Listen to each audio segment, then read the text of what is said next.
تو دوستو آپ نے دیکھا کہ ہم نے یہاں سرسری طور پر ان پہلوؤں کو چھوا جو دین اسلام میں فرقہ پرستی، آپسی بٹوارے اور تضاد کے باعث بنے ہوئے ہیں۔ ہم نے یہاں کسی فرقے کا نام نہیں لیا، صرف ان دو بڑے گروہوں کو پہچاننے کی کوشش کی جن کی آپسی سمجھ کے میل نہ کھانے سے ہی اس تمام علیحدگی کی شروعات ہوئی۔ آئیے اب ان سب کو ایک کیسے کیا جائے، اس مسئلے کو سلجھانے کی کوشش کرتے ہیں۔ ہم نے مسلم معاشرے میں فرقہ واریت اور آپسی بٹوارے کو ختم کرنے کے موضوع پر اپنے ویڈیو 7 میں بھی بات کی تھی، جہاں ہم نے لوگوں کو یہ سمجھانے کی کوشش کی تھی کہ یہ دنیا ہمیں ہمارے فرقوں کی بنیاد پر الگ الگ پہچاننے کی کوشش نہیں کرتی ہے، بلکہ وہ ہمیں اجتماعی طور پر ہماری مسلم پہچان سے جوڑتی ہے۔ مگر آج ہم اس بٹوارے کو ختم کرنے کے مذہبی پہلوؤں پر بات کریں گے۔ جیسا کہ ہم نے آپ کو یہاں بتایا کہ مسلم معاشرے میں یہ تقسیم اقتدار و اختیار کے حوالے سے اپنے رہنما چننے کی ضد کے ساتھ شروع ہوئی تھی، جس میں وقت کے ساتھ ساتھ ہر دور میں کچھ نہ کچھ نئے ایام جڑتے چلے گئے۔ لیکن اس بٹوارے کے باوجود بھی جو دو باتیں تمام اسلامی فرقوں میں ہمیشہ یکساں رہیں، وہ قرآن اور آخری پیغمبر محمد صلی اللہ علیہ وسلم کی رسالت ہے۔ موجودہ دور میں اگر ہم اس فرقہ واریت کو ختم کرنے کو لے کر واقعی سنجیدہ ہیں تو اس صورت میں ہمیں سب سے پہلے خود سے یہ سوال کرنا چاہیے کہ کیا ہمارے چنے ہوئے یا مانے ہوئے کسی بھی مذہبی رہنما کی ذاتی انا، مرتبہ یا علم دین پیغمبر محمد سے زیادہ ہے؟ اگر اس سوال کا جواب کوئی بھی فرقہ ہاں میں دیتا ہے تو ہمیں یہ مان لینا ہوگا کہ اب اس تقسیم کو کبھی بھی ختم نہیں کیا جا سکے گا، اور اگر اس سوال کا جواب نہیں ہے تو ایسے میں یقیناً ہمارے بیچ صلح اور یکجہتی کی گنجائش موجود ہے۔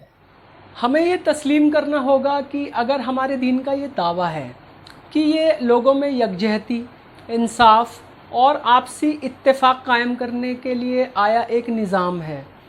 تو ایسے میں آپس میں بٹے رہنا اور ایک دوسرے کو ایمان سے خارج کرنا،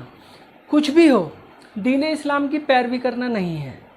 کیونکہ ایسا کرنے میں پیغمبر محمد کی تمام کوششوں اور ان کے دیے گئے دین کی بے حرمتی کرنے کے امکانات موجود ہیں، جس سے ہم نے خود کو بچانے کی جستجو آج تک نہیں کی ہے۔ ہمارا ماننا ہے کہ کسی بھی دور میں کسی بھی مذہبی رہنما کی شخصیت اتنی بڑی نہیں ہو سکتی کہ جسے قائم رکھنے کے لیے دین اسلام کے ماننے والوں کو الگ الگ ٹکڑوں میں بٹا رہنے دیا جائے۔ اگر کوئی ایک فرقہ کسی دوسرے فرقے کے مذہبی رہنماؤں کو ان کی بتائی فضیلت کے مطابق نہیں مانتا تو اسے ایمان کا سوال بنا دینا جائز نہیں ہے،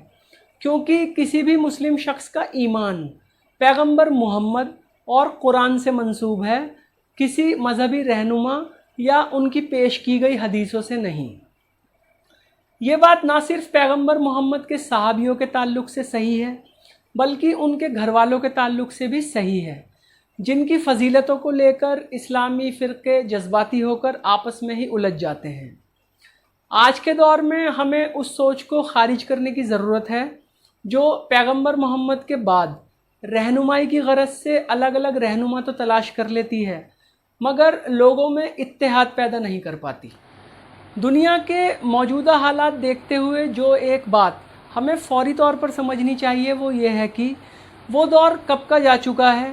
جب مسلم فرقے ایک دوسرے کی پرواہ کیے بنا اپنے ذاتی عقیدوں کو ہی صحیح مانتے ہوئے اپنے مذہبی احکامات انجام دیتے تھے۔ لیکن آج کیونکہ دنیا کے پاس علم پہلے سے زیادہ ہے، اس لیے آج ہمیں ہر مذہبی اور عقیدی سوال کا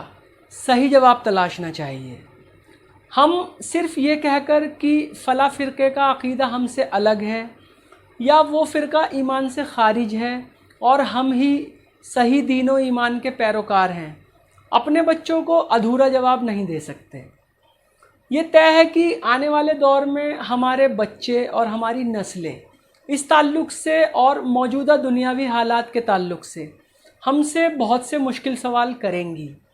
جن کے موجودہ جواب انہیں ہرگز مطمئن نہیں کر سکیں گے۔ اس لیے ہمیں فوری طور پر ایک دوسرے کے فرقے کو سمجھنے اور ایک دوسرے کی مختلف مذہبی فکر کی عزت کرنی ہوگی،